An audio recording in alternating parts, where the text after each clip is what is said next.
CPAC, the annual Conservative Political Action Conference, was held at the Gaylord National Resort in Maryland from February 26th to February 29th, and as usual, it was a star-studded affair, headlined by President Trump himself. Unfortunately, also as usual, it was the catalyst for drama, clout chasing, self-aggrandizement, censorship, and everything in between. As some of you know, I went to CPAC back in 2018 and was blessed to be able to interact with many of the conservative political influencers, both there and in the years that followed. But the unsavory behaviors I saw at CPAC, and have continued to see ever since, have only grown in scope. Everything came to a head at CPAC 2020, and it's time to talk about it. It's high time to address the conduct of many of the high-profile conservative social media influencers and start asking tough questions, both about their true motives and about our reasoning for giving them the support and attention so many of them desperately crave. The conservative movement has been infiltrated by con artists and shameless individuals focused on nothing more than becoming social media celebrities and turning conservatism into everything it was never intended to be, all in the name of being Trump supporters. I never wanted to make this video. I wanted to turn a blind eye, keep quiet, and believe the behaviors I saw were just anomalies. But as they've continued and gotten worse in scope over the years, I can do so no longer. I've seen it with my own eyes and heard it with my own ears. It's time to expose those who put the con in conservative. Welcome to the Wright Brothers.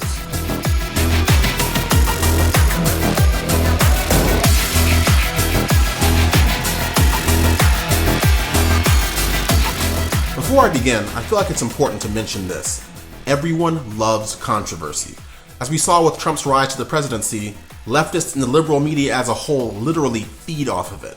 Everyone wants to be the one to expose and shame their fellow man in a constant scrum to be the authoritative source of salacious and scandalous breaking news. This video is going to be different. Instead of explicitly mentioning the names of the bad actors within the conservative community, what I'm instead going to do is talk about the exploitative, manipulative behavior I've seen and let you connect the dots and form your own judgments about to whom these behaviors apply. Let's get into it. Probably the biggest intra-party news that came out of CPAC 2020 was Owen Shroyer's abrupt and ostensibly baseless removal from the event by its own organizers. For those who don't know, Owen is the host of a multimedia broadcast show called The War Room, hosted by InfoWars, and is arguably one of the hardest working conservatives on the right-hand side of the aisle. Regardless of your thoughts about InfoWars as a whole, the platform was demonstrably instrumental in helping Donald Trump secure the presidency, hosting him as a guest on the show, and broadcasting his Make America Great Again message to their tens of millions of followers at the time, back in 2015. No conservative YouTube bender would be complete without watching multiple videos of Owen going into liberal protests and brilliantly deconstructing the lies and flawed arguments of the rabid liberal mob. Additionally, Owen has invited me on his show on more than one occasion and has graciously and selflessly shared my content with his large body of followers. Given his substantial body of work over the years to further the cause of conservatism, it stands to reason the average rational person would definitely raise an eyebrow when they heard of his abrupt removal from CPAC on February 28th. As of this recording, no concrete reason has been given for his removal by the CPAC organizers. By Owen's own account, CPAC denied him the chance to purchase space at a media booth. He bought a ticket himself and complied with the media rules as stated. And while no matter-of-fact reason exists now as to why he was removed, here's where we begin to look for context clues. And to connect the dots, one of the biggest indicators of how this situation came to be is actually a video that surfaced that came from the day before Owen was removed from the event. I said in the beginning I wasn't going to name the bad actors, so for the purposes of remaining true to that original statement, let's call this individual with whom Owen interacted Marley Burke. Marley Burke is another titan of the right whose magnum opus is the organization we all know as Turning Point USA. Anyone who follows politics knows that his brainchild is one of the largest conservative entities in the country, with chapters from one side of the nation to the other. It is the phoenix that rose from the ashes of old school conservatism that continues to pass on the spirit of patriotism and true Americana to millennials and Gen Z alike. By hosting annual events targeted towards certain groups of the forthcoming electorate, Turning Point USA's events serve as the primary facilitators for building community within the young conservative movement, and is arguably one of the most visible and cutting-edge conservative groups here in America. Marley Burke, their founder, who's interacted with me on more than one occasion, personally and via social media, is no stranger to the national stage, having parlayed the effectiveness of his organization into regular appearances on a plethora of right-wing media outlets. Marley is the face of a fresh new brand of conservatism, which makes his interaction with Owen Shroyer that much more perplexing. By all indicators, both of these men share many of the same values, supporting President Trump and working tirelessly to further the cause of conservatism. So look at the following video of their interaction at CPAC, and you tell me if it looks like two political friends meeting or two political adversaries. That's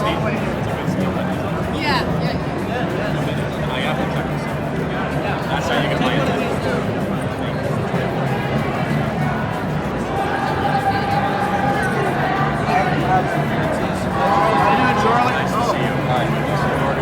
Thank you, Mike.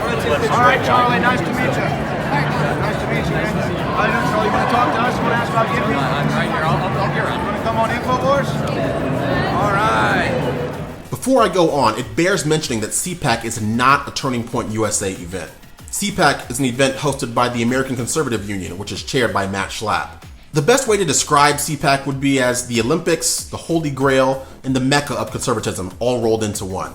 Their annual event attracts conservatives from across the country, plays host to a slate of star-studded political icons, and it's just a place for all conservatives to get together and really almost have a pep rally and remind themselves of what all brings them together under the banner of conservatism. It is the meeting ground where many conservatives and conservative figureheads come together, which is how Owen and Burke came to be face-to-face. So now the question everyone is asking, why the obvious snub to Owen Shroyer from an apparent political ally? The answer is both simple and labyrinthian, but the two most obvious answers are as follows: conservative gatekeepers and clout-chasing high-profile social media influencers. Before we can adequately talk about conservative gatekeepers and clout-chasing high-profile social media influencers, the first thing we have to do is understand the factors that led to their creation in the first place. Anyone who's been paying attention to the social media ever since Trump's presidential run began is familiar with the story of the complete and total deplatforming of InfoWars founder Alex Jones. His expungement was and is so thorough that saying his name in anything other than a negative light is still enough to get your video either demonetized or removed outright by YouTube. So for the rest of this video, I'm going to refer to him as AJ. Everyone knows AJ as one of the fiercest, though unconventional and sometimes controversial, political figures on the right side of the aisle. I'm not here to tell you what to think about AJ. The liberal media is all too happy to do that for you. As a conservative, my job is to be pragmatic, factual, and disseminate the information with as little conjecture as possible. And the fact is that AJ's vim, vigor, presence, and impact on the conservative political movement over the last 3 decades is unmatched. You might be wondering why I took the time to mention AJ in this segment devoted to conservative gatekeepers and clout-chasing high-profile social media influencers, but bear with me. He's a piece in this puzzle, and in order to see the big picture, it's important to see how all the pieces fit together. See, AJ, though he's been completely deplatformed from all social media, has his own magnum opus, and that is the multimedia website and company known as InfoWars, the very same InfoWars on which Owen has his show, The War Room. I touched on this earlier, but I'll mention it again here. InfoWars has been a political lightning rod over the past 3 decades. Again, also, it doesn't matter your own personal opinions of the site, but if you approach it with an open mind and watch some of even their older news broadcasts from decades ago and juxtapose them against our current political climate, you'll see why one of their taglines is tomorrow's news today. I'm not saying everything InfoWars has ever reported on has been proven to be 1000% correct. I'm simply saying if the average person did their research and approached their content with an open mind, the remarkably consistent and often prescient news they've broken decades before the mainstream media broke it is enough to give the average person pause. But again, once more, the sometimes controversial way in which AJ chooses to deliver the news via InfoWars has led to him being preemptively shrugged off, derided, or outright ostracized by many on the left and the right. See, given the current political cancel culture and the vicious retribution many face for even daring to question the status quo, the left has headed the charge to excommunicate anyone who is deemed to be even the slightest bit unconventional or unsavory, regardless of whether or not that person has any basis for their non-conforming stances. We live in a world where optics are everything, perception is reality, and what is deemed to be socially acceptable narrows in scope every single day. It's bad enough that the left engages in this mob rule mentality of political correctness, but it's even worse when the right begins to capitulate to it as well. This leads me into the segment on conservative gatekeepers and clout-chasing high-profile social media influencers. These two groups of people go hand in hand. Think of the conservative gatekeepers as the agents for the social media influencers. Just as agents of professional athletes have an obligation to secure endorsements and protect the image of the athletes under their purview, so too do the conservative gatekeepers have an obligation to secure endorsements and protect the image of the high-profile social media influencers with whom they are associated. Marley Burke is one of the many conservative social media influencers who has risen to prominence because of his standing as a political firebrand. We'll talk about some of the others a little later on, but for now we need to focus in on Marley, because Marley is a little bit different. Due to his status as the father of Turning Point USA, he's been blessed with extremely powerful political connections, up to and including President Trump, Don Jr., Matt Schlapp, and pretty much any Fox News anchor you could ever imagine.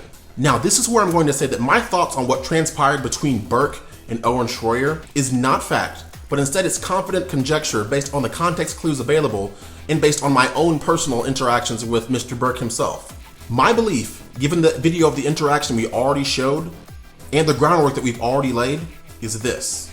Based on Turning Point USA's long and well-documented history of excommunicating fringe conservatives from their events, including Nick Fuentes, Jonathan Miranda, and many others, what I believe that happened is because of Marley Burke's carefully curated image and because of the obligation of the conservative gatekeepers to protect that image, they leveraged the power of their political connections there at CPAC to complain about the presence of what they deemed to be an unsavory political individual such as Owen, which led to his abrupt and baseless removal from the event. But here's why Owen's removal is all the more incongruous with the stated principles of conservatism as a whole. One of the hallmarks of right-wing ideology is our fierce protection for the freedom of speech, our First Amendment. While the left condemns it and continues to try to curtail it, it remains sacrosanct to all conservatives. CPAC itself had many forums that very weekend and many speeches dedicated to the preservation of free speech, which makes Owen's removal duplicitous and that much more indicative of the nauseating notion that some conservative powers that be have chosen to sign on to the same cancel culture silencing tactics of the left with which many conservatives claim they disagree with. Press credentials were given to media outlets on the left up to and including CNN, yet Owen Shroyer of a right-wing media outlet was removed? That is the epitome of utterly shameful and egregious conservative self-censorship. Now, as I said earlier, CPAC was jam-packed with the kings and queens of the social media conservative influencer movement, and you would think that many of them would have immediately cried foul and made their voices heard in the aftermath of Owen's abrupt and baseless removal. But that was not really the case. We talked about the gatekeepers. Now it's time to shift gears and talk about the clout-chasing, high-profile social media influencers on the conservative side of the aisle. For this, I will be sharing both facts as well as my own personal experience with many of these conservative high-profile influencer figures. Merriam-Webster defines clout as pull or influence, but a lot of people aren't aware of a lesser-known definition for that same word, and that is a blow, especially with the hand. Both definitions apply in this segment, and I'll explain why. The more common definition is the one most people are familiar with, so we're going to start with that one. We all remember the veritable melee that was the 2016 presidential campaign. It was a wild, unruly, and violent political scrum, the likes of which had never before been seen in America. But out of the fracas, a new wave of political social media superstars was born. Again, I'm not in the business of naming names or publicly shaming anyone, but if you're watching this video, odds are you know of one or follow at least one yourself. These individuals picked up the mantle of conservative leadership back in 2015 when many other people were not quite ready yet to publicly proclaim their political allegiances. They took the internet by storm. They became the face of the Magah movement. They became the face of true Americana and proud, unapologetic Trump supporters. Make no mistake, they weathered vicious political attacks from their political adversaries for their candor, but yet they persevered. Their high-octane, thought-provoking, rational rebuttals to the lies of the liberal left demanded attention, and the attention came pouring in. Over time, millions of other everyday Americans jumped on the Trump train and settled in behind their newfound social media conductors. Their follower count skyrocketed before social media became the censored and politically correct hellscape it is today. Amassing a combined total of tens of millions of social media followers, many of these influencers found themselves in a sort of quasi-celebrity status, enjoying many of the same accoutrements that were previously restricted only to people like Marley Burke and others at the top. With that being said, however, a clear divide began to emerge. One evidenced by those who received invitations to high-profile political events and those who did not. Who was invited to be a speaker and who was not. Who was granted priority access to Trump events and who was not. It was only a matter of time before a private civil war of sorts began to boil over in the ranks of the conservative movement. This is where the concept of gatekeepers and social media influencers merges back together. Because the conservative Jacob's Ladder of social media fame ran straight through Marley Burke's organization, Turning Point USA. Many studies have been done on the inherently deleterious effects of social media, how likes, views, followers, and overall social status have proven to be indicators of one's popularity and providers of the ever-elusive dopamine hit, that happy feeling secreted by the pleasure and reward center of the brain. Now, for those of you that don't know or who are new to our channel, my brother and I have been politically outspoken on social media ever since 2008 and 2012 respectively, well before the notion of social media celebrity was ever even really a thing. I made my first pro-Trump social media post in late 2015 after having undergone an intense ideological reevaluation in the wake of the 2012 Trayvon Martin incident. Now, my first interaction with the aforementioned high-profile social media celebrities came, as I said before, at CPAC 2018, when for the first time I was able to actually interact with many of my heroes face-to-face. What I witnessed, however, changed my perception of some of those I used to hold in high esteem and caused me to reevaluate who I actually really did admire. From CPAC 2018 until now, I've quietly noted the behaviors I'm about to share with you, the conduct I repeatedly observed, and the most disquieting yet unspoken truth. That truth is as follows. Not all, but a sizable portion of those conservative political influencers are gatekeepers themselves. The fame and power has gone to some of their heads, and they have rigidly and unapologetically enforced who is allowed to rise to the top of the conservative social media totem pole. Very little, if any, dissent from the talking points of the self-proclaimed social media conservative influencers is tolerated. Now let me say this. Turning Point USA is not all bad. CPAC is not all bad. PragerU is not all bad. Their respective impact as part of the lifeblood of the conservative movement cannot be overstated. But an organization is only as strong as its weakest link, and there are chinks in the armor. Once again, I refuse to explicitly name anyone. Public shaming never has and never will be my modus operandi. This video is not an attack. I've calmly stated both facts and my experiences in this video. But it is high time I share some of what I've witnessed as someone in close proximity to many of these individuals. What follows does not apply to the majority of conservative political influencers, only a select few. But to those to whom the following applies, I simply ask you to take a step back, do some introspection, and strive to be better henceforth. Remember the other definition of clout? A blow, especially with the hand? Well, here's where it comes back into play. I've witnessed petty social media hit pieces and attacks from one influencer to another, all in the name of proving who is more deserving of followership or fame. I've witnessed purposeful ostracization of those who dared to voice their often rational disagreements with some of the behaviors of the self-proclaimed leaders of the social media conservative political influencer society.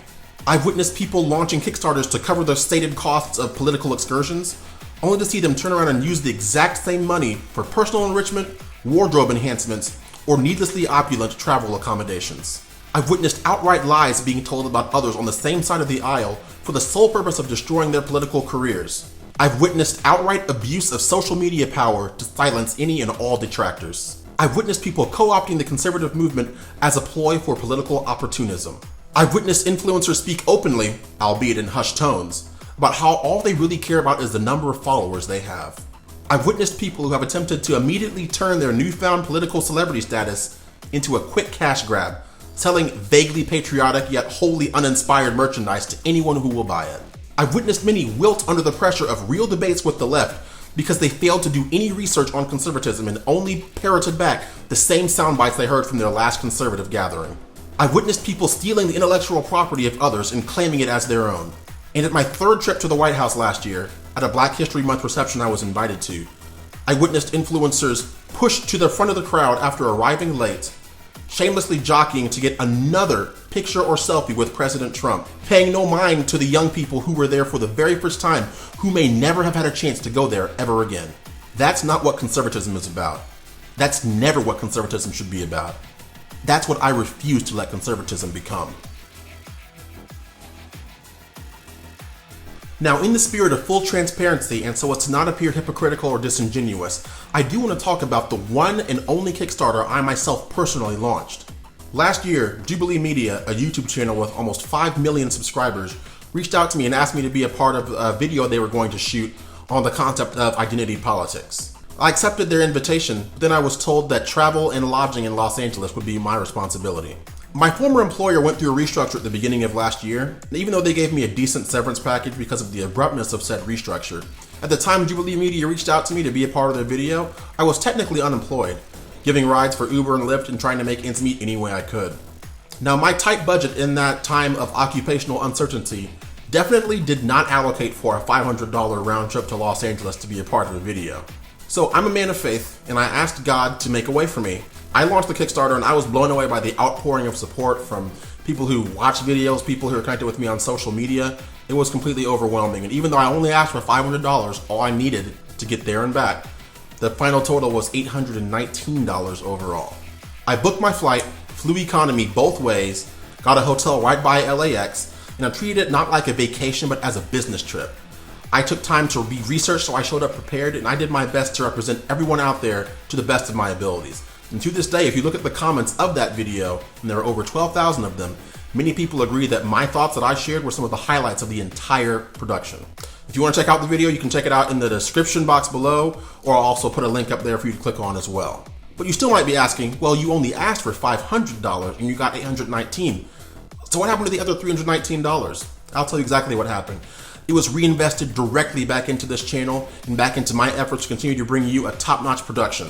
Be that music licensing fees, be that better equipment, better microphones. We are always striving to improve upon what we already have to deliver to you because we care about the quality of our craft. That's who I am. That's who we are. Unfortunately, I can't say the same about some of our conservative political influencers on the right. The behaviors I described earlier are just a tip of the iceberg. To make matters worse, I've seen this cancer of self-aggrandizement be taken to the streets now as well, in the form of Magah-themed provocations. I'll explain. As a true conservative myself, I am always happy to unapologetically show my support for President Trump.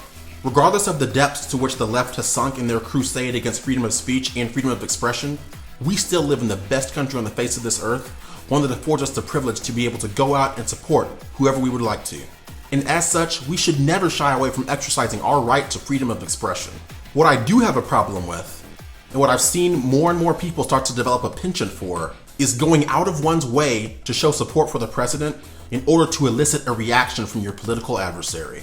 I blame this new trend in part on what I call the world star phenomenon, where people are more apt to pull out their cell phones to record something shocking or salacious than they are to put that phone away, render aid, or otherwise diffuse the situation. As I said before, any American who supports President Trump should always feel free to exercise that right. Here's the thing though, there's a difference between putting on your MAGA hat and going about your day peacefully, and putting on your MAGA hat, grabbing your camera, going to a place where you know you're going to encounter violent confrontation, and then trying to film that confrontation and post it online in order to get likes, views, followers, subscribers, or other forms of social notoriety. It's tantamount to going to the notoriously impoverished barrios of Caracas, Venezuela, with gold chains and fistfuls of cash, and then wondering why you get attacked.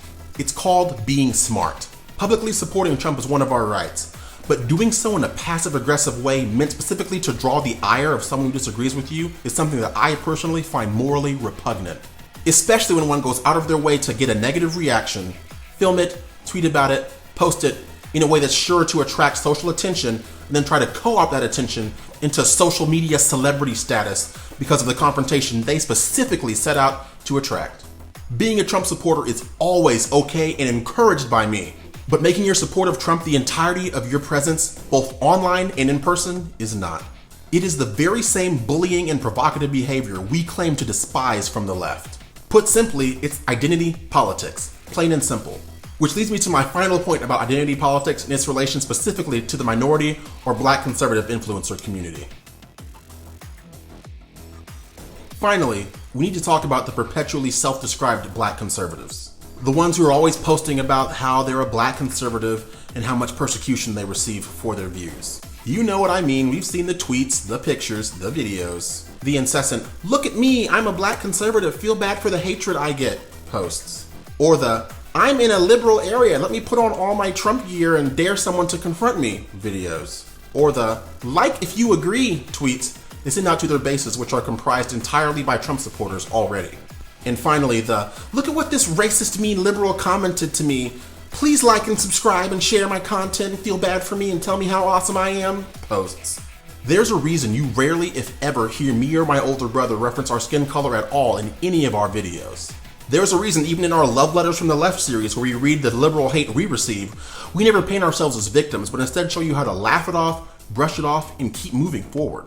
There's a reason our channel's motto has been "Identity Politics is Dead" since day one. And that reason is because that motto is an aspirational statement.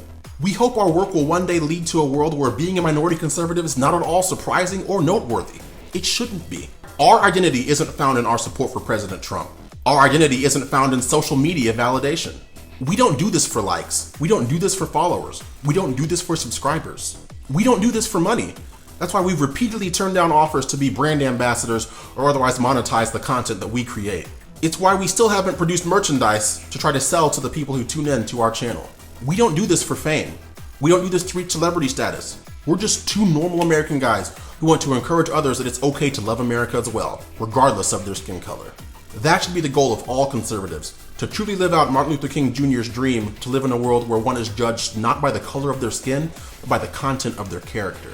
We call our channel The Wright Brothers not as some self-aggrandizing title, but because we strive to be nothing but absolutely correct. We spend many hours behind the scenes researching data, brainstorming ideas, and analyzing political news to try to bring you content that we know is factually based and true. Because with as much disinformation as on the left and sometimes on the right, we know and we feel that we can do better. But here's the thing. What will many of these political influencers who tie themselves to Trump in the name of ostensible political opportunism do when he leaves office one day? Who will still be speaking out, creating content, tweeting their beliefs, and doing everything they can to advance the cause of conservatism when the going gets tough, or when, God forbid, one day the Democrats retake the White House? That will be the final indicator of whether they are truly conservatives or if they merely latched onto this movement for personal enrichment, personal relevance, or personal celebrity. My brother and I were here on social media speaking truth long before Trump rose to power, and we will still be here long after he is gone. Why? Because we always are and always will be ideologically consistent. For those of you who have watched us since our very first video was released on June 14, 2018, you'll know our third video was actually about the walk away movement, and in that video we shared even more about our political journeys, and we invite you to check that out if you would like to. You'll see that we haven't changed, and we never will, regardless of the bad actors who have traded their convictions for clout, currency, or celebrity. We're asking you to join us and support others who pioneer that behavior as well. We can be the ones to bring it to life, but it starts with us, with you, and with me. And we need to be willing to call out the ones within our ranks who, wittingly or unwittingly, push us farther from that goal with their subversive, manipulative, petty, self-aggrandizing, or overtly triggering actions under the guise of conservatism. I didn't mention a single person's name throughout this entire video because I want to lead by example. I will not be a part of the behavior I've witnessed. I aspire to be better than that. But if you're watching and the shoe fits, you need to return it and pick a better size. I'll end with this. You choose who to support. You choose to whom to donate. You choose who to follow. I will never publicly backstab another, even if some of the people who engage in the behaviors I described will not grant me the same courtesy. All I ask you to do, whether you're an influencer or someone who follows one, is look yourself in the mirror and ask yourself why you follow or do what you do. The beauty of social media fame is that we all get to play a part in it. We get to choose who gets our support. Just make sure you can unequivocally say that the people you support have earned that support with their actions. Together, we can take the con out of conservative and remove the few bad actors within our ranks. That's the most powerful thing we can do as we strive to make America great again. Woo! I know that was a long haul and that was a lot to take in, but as always, we want to thank each and every one of you for watching. Let us know what you thought about the video.